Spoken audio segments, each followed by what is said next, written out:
চাঁপাইনবাবগঞ্জে ক্ষেতের মধ্যে পড়ে রয়েছে একটি নির্মাণাধীন সেতুর মূল অবকাঠামো। প্রায় 1 বছর ধরে বন্ধ রয়েছে কাজ।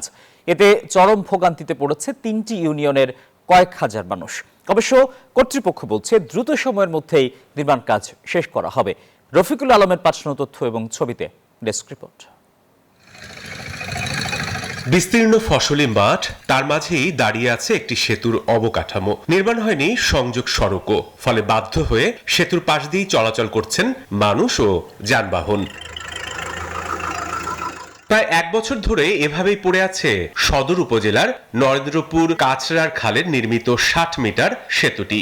এভাবেই কাজ অসম্পূর্ণ রেখে চলে যায় ঠিকাদারি প্রতিষ্ঠান। এতে বর্ষা মৌসুমে দুর্ভোগ পোহাতে হয় এলাকাবাসীর। ব্রিজটা হয়ে এভাবে বদ্ধ রেখে দিয়েছে, আমাদের তো কঠিন সমস্যা হচ্ছে। ছাত্র ছাত্রী রুগী টুগী ওই 1 কিলো লেগে 6 কিলো রাস্তা ঘুরতে হয়েছে। সরকারের দৃষ্টি আকর্ষণ করব যাতে দ্রুত এই ব্রিজটা যাতে আমাদের কমপ্লিট করে দেয়। এ বিষয় নিয়ে মুঠোফোনের সংশ্লিষ্ট ঠিকাদার জানান, জমি অধিগ্রহণের টাকা না দেয়ায় স্থানীয়দের বাধায় কাজ বন্ধ রাখতে বাধ্য হয়েছেন তারা। লোকাল লোকজন সাবধান আড্ডা গ্রামের পাপারা কিছু বুঝতে চায় না, বুঝছেন? ওনারা চায় যে ফেলে টাকা ওই প্রতিদিনই কাজে বাধা দেয় জমির টাকা লেগে। এদিকে দ্রুত সময়ের মধ্যে সেতুটির কাজ সম্পূর্ণ করার কথা জানিয়েছে এলজিইডি কর্মকর্তা।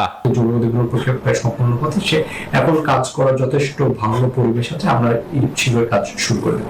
প্রায় 7 কোটি টাকা ব্যয় ধরা সেতুটির কাজ শেষ হওয়ার মেয়াদ ছিল চলতি বছরের 6 মার্চ। তবে আবার নতুন করে প্রকল্পের সময় বৃদ্ধি করে মেয়াদ ধরা হয়েছে আগামী বছরের জুন পর্যন্ত। Desk report, news 24।